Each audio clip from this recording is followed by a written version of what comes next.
Hello সুপ্রিয় একাদশ শ্রেণীর শিক্ষার্থী বন্ধুরা, তোমরা কি একাদশ শ্রেণীর ফার্স্ট সেমিস্টারে বাংলায় 40-এ 40 পেতে চাও? তাহলে অবশ্যই আজকে যেই বইটা তোমাদের সঙ্গে রিভিউ করব সেই বইটা তোমাদের কাছে অত্যন্ত গুরুত্বপূর্ণ হতে চলেছে। তো আজকে তোমাদের সামনে যে বইটা নিয়ে রিভিউ করব সেটা হচ্ছে বুক ইন্ডিয়া পাবলিকেশনের এমস বাংলা শিক্ষক উইথ প্র্যাকটিস সেট, যেটা হচ্ছে ডক্টর সোমনাথ চক্রবর্তীর লেখা একটি বই। অবশ্যই একাদশ শ্রেণীর নতুন সিলেবাস অনুযায়ী ফার্স্ট সেমিস্টারের খুব সুন্দর একটা বই। তো চলো বইটার আমরা ফ্রন্ট লুকটা দেখে নিচ্ছি একটু সামনে থেকে। এটা হচ্ছে বইটার ফ্রন্ট লুক। আর তার আগে বলে রাখি যে এমস মানে কিন্তু লক্ষ্য, অর্থাৎ তুমি যদি একাদশ শ্রেণীর ফার্স্ট সেমিস্টারে বাংলায় তোমার লক্ষ্যভেদ করতে চাও, অর্থাৎ 40-এ 40 পেতে চাও, তাহলে এই এমস বাংলা শিক্ষক তোমার কিন্তু খুব কাজে লাগবে। তো দেখো বইটার ফ্রন্ট লুকটা একটু সামনে থেকে দেখিয়ে দিচ্ছি, এরপর আমরা ব্যাক লুকটা দেখিয়ে দেবো। তো ব্যাক লুকে দেখো বইটির বিশেষত্ব বলে একটা পয়েন্ট আছে এবং বইটা সম্পর্কে কিছু গুরুত্বপূর্ণ কথা লেখা আছে। ওকে, এরপর চলে যাব বইটার ভিতরে কি কি কন্টেন্ট রয়েছে একেবারে পুঙ্খানুপুঙ্খভাবে দেখে নেব। তো বইটা প্রথম পেজটা লৌটানোর পর আমরা দেখতে পাচ্ছি যে এমস বাংলা শিক্ষক নতুন পাঠ্যক্রম, যেখানে লেখক এবং তিনি কোন স্কুলে শিক্ষকতা করেন সেই বিষয়ে কিছু আছে। আর এটা হচ্ছে বুক ইন্ডিয়ার একটি বই।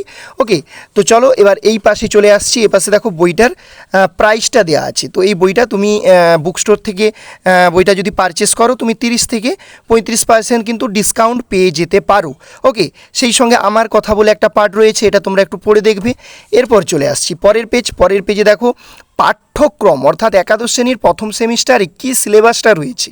ওকে, তো সিলেবাস দেখো গল্প রয়েছে পুইমাচা বিভূতিভূষণ বন্দ্যোপাধ্যায়, প্রবন্ধ রয়েছে বিড়াল বঙ্কিমচন্দ্র চট্টোপাধ্যায়, কবিতা দুটো রয়েছে, একটা ঈশ্বরচন্দ্র বিদ্যাসাগর মাইকেল মধুসূদন দত্তের লেখা, আর একটা হচ্ছে সাম্যবাদী কাজী নজরুল ইসলামের লেখা। আর ভারতীয় কবিতা রয়েছে চারণ কবি, আন্তর্জাতিক গল্প রয়েছে বিশাল ডানাওয়ালা এক থুরথুরে বুড়ো। তারপরে দেখো ভাষা, এই ভাষার মধ্যে রয়েছে বিশ্বের ভাষা এবং ভাষা পরিবার, বাংলা ভাষার উদ্ভব এবং ক্রমবিকাশ, ভারতে প্রচলিত ভাষা পরিবার, আর বাংলা ভাষার বৈচিত্র্য। এরপরে দেখো বাংলা শিল্প সাহিত্য ও সংস্কৃতির ইতিহাস। এখানে দুটো পর্ব রয়েছে, একটা পর্ব 1 যেখানে প্রাচীন বাংলা সমাজ ও সাহিত্য চর্যাপদ রয়েছে যেখানে, আর পর্ব 2 মধ্যযুগের বাংলা সমাজ ও সাহিত্যের প্রধান ধারা, যার মধ্যে রয়েছে শ্রীকৃষ্ণ কীর্তন কাব্য, বৈষ্ণব পদাবলী, চৈতন্য এবং চৈতন্য জীবনী, মঙ্গল কাব্য, অনুবাদ কাব্য, ইসলামীয় ধারা আর শাক্ত পদাবলী। ওকে, তাহলে এটা ছিল একাদশ শ্রেণীর যে পাঠ্যক্রম সিলেবাস। এবার দেখো যে ক্লাস 11-এর সেমিস্টার 1-এর যে টপিক্সে কোথা থেকে কত নাম্বারের প্রশ্ন আসবে। দেখো প্রথম যে গল্পটি রয়েছে সেখান থেকে 8 নাম্বার, তারপর প্রবন্ধ থেকে থাকবে 5 নাম্বার, কবিতা থেকে থাকবে 7 নাম্বার, ভারতীয় কবিতা এবং আন্তর্জাতিক গল্প এখান থেকে থাকবে 5 নাম্বার, আর ভাষা গুরুত্বপূর্ণ একটা জায়গা যেখান থেকে থাকবে 10 নাম্বার, আর বাংলা শিল্প সাহিত্য ও সংস্কৃতির ইতিহাস সেখান থেকে থাকবে 5 নাম্বার। এই মিলিয়ে তোমাদের 40 নাম্বারের ফার্স্ট সেমিস্টারের পরীক্ষা হবে। এবার দেখো বইটার মধ্যে কী কী কন্টেন্টগুলো রয়েছে। তো সূচিপত্র দেখো গল্প রয়েছে পুইমাচা, প্রবন্ধ বিড়াল, কবিতা দুটো রয়েছে, ভারতীয় কবিতা, আন্তর্জাতিক গল্প, ভাষা, বিশ্বের ভাষা ও ভাষা পরিবার, মানে প্রত্যেকটা টপিক অনুযায়ী কিন্তু আলাদা আলাদা করে আলোচনা করা আছে। তারপর বাংলা শিল্প সাহিত্য সংস্কৃতির ইতিহাস এই পার্টটা রয়েছে একেবারে টপিক অনুযায়ী। আরেকটা গুরুত্বপূর্ণ পার্ট নিচের দিকে দেখতে পাচ্ছ, দেখো নমুনা প্রশ্নপত্র 1 থেকে 20টি সেট, অর্থাৎ 20টি 40 নাম্বারের প্রশ্নের সেট রয়েছে। যেই বৈশিষ্ট্যটা অবশ্যই এই বইটা অন্য বইয়ের থেকে তোমাকে কিন্তু এগিয়ে রাখবে, কারণ এমসিকিউ প্যাটার্নের পরীক্ষা, 1 নাম্বারের প্রশ্ন থাকবে। সুতরাং প্র্যাকটিস যত করবে তত কিন্তু তুমি পরীক্ষাতে কিন্তু বেশি নাম্বার ক্যারি করতে পারবে। ওকে, তো চলো এবার প্রত্যেকটা চ্যাপ্টার ওয়াইজ আমরা দেখে নিচ্ছি কীভাবে সেট আপটা করা আছে। তো দেখো পুইমাচা বিভূতিভূষণ বন্দ্যোপাধ্যায়, প্রথমে লেখক পরিচিতি রয়েছে, ভূমিকা, জন্ম পরিচয়, শিক্ষা জীবন, কর্মজীবন, সাহিত্য জীবন, এরকম করে লেখক পরিচিতিতে কতগুলো পার্ট রয়েছে। এরপর চলে আসছি পুরস্কার ও সম্মাননা, পরলোক গমন। ওকে, তারপর এখানে উৎস, দেখো এই গল্পটা কোথা থেকে নেওয়া হয়েছে। তারপর হচ্ছে কাহিনী বিন্যাস, অর্থাৎ এই যে পুইমাচা গল্প এর বিভিন্ন পয়েন্টে কাহিনী বিন্যাস করা আছে। দেখো সোহাইহরি এবং তার সাংসারিক পরিস্থিতি। ওকে, এটা রিডিং পড়লে কিন্তু গল্পটার সারসংক্ষেপও তুমি আয়ত্ত করতে পারবে। পিতা এবং কন্যাদের রসনা তৃপ্তির প্রয়াস। ওকে, তারপর এপাশে চলে আসো, দেখো মাতৃত্বের টান, গ্রামীণ সমাজের একটা বর্ণনা আছে, মাতৃত্বের টান মানে মায়ের যে টান তার বর্ণনা, মানে পুরো গল্পটাকে সামারি আকারে কিন্তু এখানে তুলে ধরা আছে। স্বভাব ভোলা সহায়রী এবং তার মেয়ে। তারপর এপাশটা দেখো অন্নপূর্ণার তীক্ষ্ণ দৃষ্টি এবং স্বামী কন্যাকে ভৎসনা। তারপর হচ্ছে খেন্তির স্বপ্নভরা দৃষ্টি, এই পাশে দায়িত্বশীল পিতা মানে সহায়রীর বর্ণনা এখানে পাবো। ধনী এবং দরিদ্রের পার্বণ, অর্থাৎ যে পৌষ পার্বণ বা পিঠা পার্বণের যে অনুষ্ঠান হয় সেখানে ধনী এবং গরিবদের মধ্যে কি পার্থক্যটা বা ভেদাভেদ রয়েছে সেটা আমরা দেখতে পাবো। বাঁধনহারা জীবনের বন্ধনের বেড়ি, তারপর বলছে মাতৃহৃদয়ের আকুলতা। ওকে, তারপর এই পাশে দেখো দরিদ্র পিতার অসহায় কন্যা খেন্তি, তারপর নাম থেকেও পূর্ণমাত্রায় খেন্তির না থেকেও, অর্থাৎ খেন্তি মারা যাবে এক সময়, কিন্তু না থেকেও তার পূর্ণমাত্রায় খেন্তির উপস্থিতি আমরা কিন্তু সেই পুঁই মাচাটাকে দেখে সবার মনে পড়বে, সুতরাং তার উপস্থিতি আমরা কিন্তু না থাকা অবস্থাও দেখতে পাবো বা অনুভব করতে পারবো। তারপর বিষয় সংক্ষেপ, অর্থাৎ বিষয়বস্তুর যে সার সংক্ষেপ আছে। তারপর রসগ্রাহী আলোচনা বলে একটা পাঠ রয়েছে। আরেকটা গুরুত্বপূর্ণ জায়গা শব্দার্থ ও টিকা, যেটা অনেকগুলো শব্দ হয়তো আছে যেগুলো আমরা অর্থ জানি না, সেগুলোর ক্ষেত্রে কাজে লাগবে শব্দার্থ ও টিকা। ওকে, এরকম করে দেখো পাঠটা রয়েছে শব্দার্থ এবং টিকা। এবার চলে আসছি আমাদের যে প্রশ্ন বহু বিকল্প প্রশ্ন, অর্থাৎ প্রশ্ন উত্তরের যে পাঠ।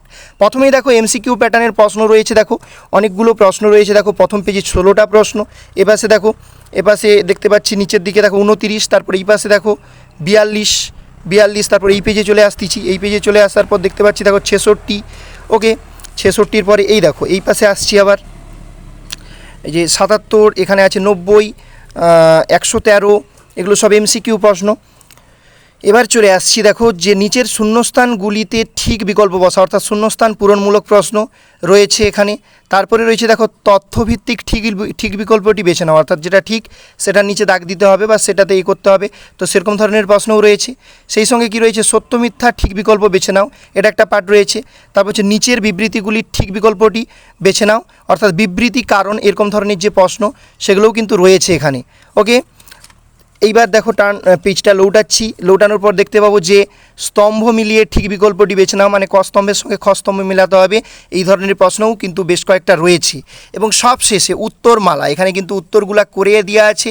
এমসিকিউ বলো, ড্যাশ পূরণ বলো, ক স্তম্ভের সঙ্গে খ স্তম্ভ মেলাও বলো, সব ধরনের প্রশ্নের উত্তর কিন্তু করে দেওয়া আছে। যেমনভাবে গল্পটা আমি তোমাদেরকে দেখালাম, এরকমভাবে প্রবন্ধ বা তুমি কবিতা বা আন্তর্জাতিক গল্প বা ভারতীয় কবিতা যাই বলো না কেন, প্রত্যেকটা ক্ষেত্রে এরকমভাবেই কিন্তু সেট আপ রয়েছে। প্রশ্নের সেট আপ বলো বা যেরকমভাবে লেখক পরিচিতি বলো, বিষয়ের খোঁজ বা যা কিছু বলো, সবগুলো কিন্তু এরকমভাবেই সেট আপটা রয়েছে। ওকে, তো তোমরা একটু দেখে নেবে বইটা সামনে পেলে হাতে।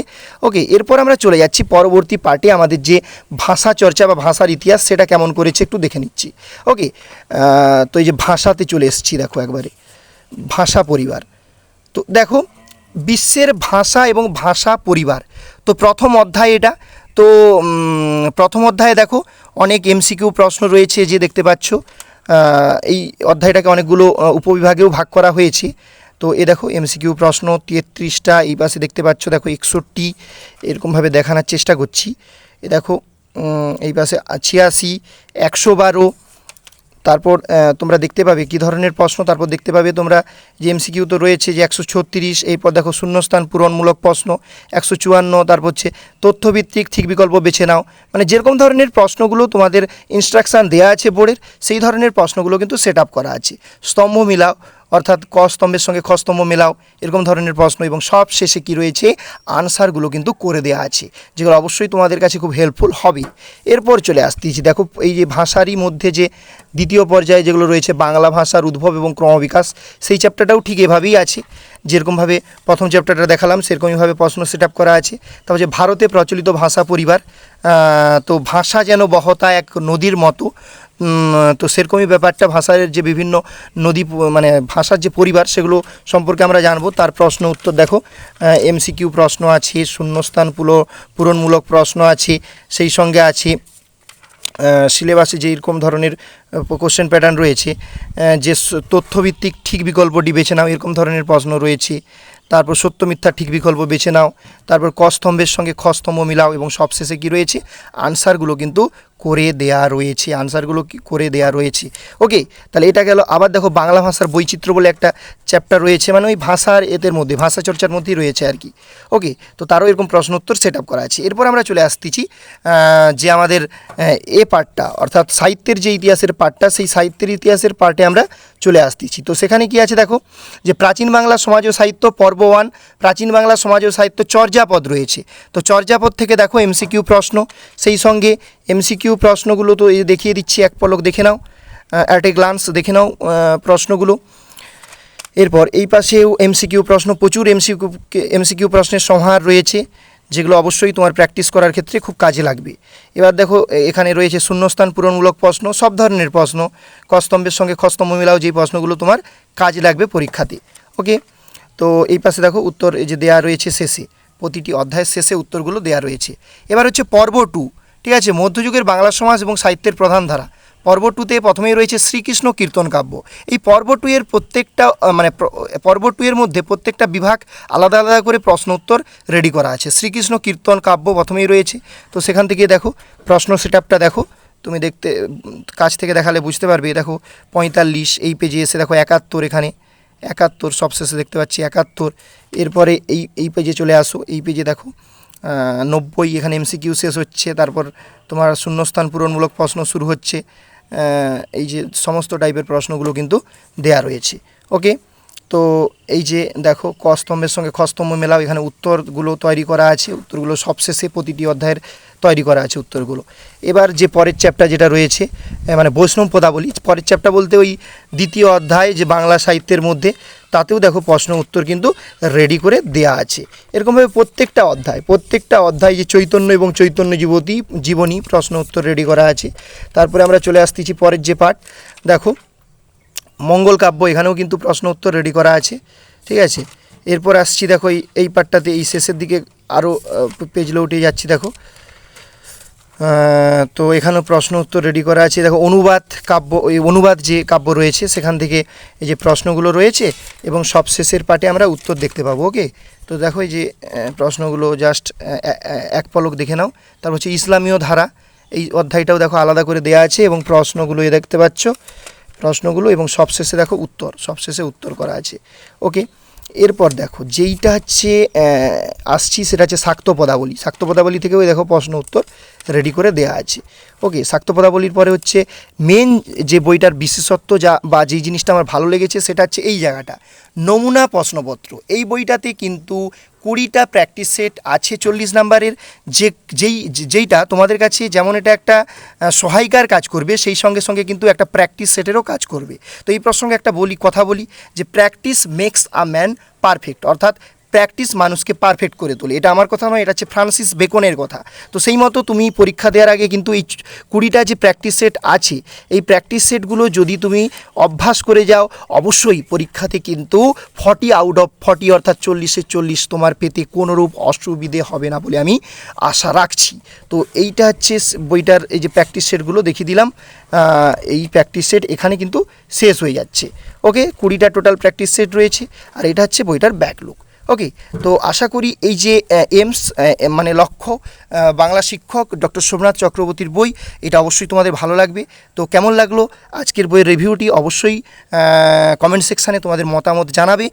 আবার কোন বইয়ের রিভিউ তোমাদের প্রয়োজন সেটাও কিন্তু কমেন্ট সেকশানে কমেন্ট করে জানাতে পারো, সেই বইয়ের রিভিউ আমি তুলে ধরবো।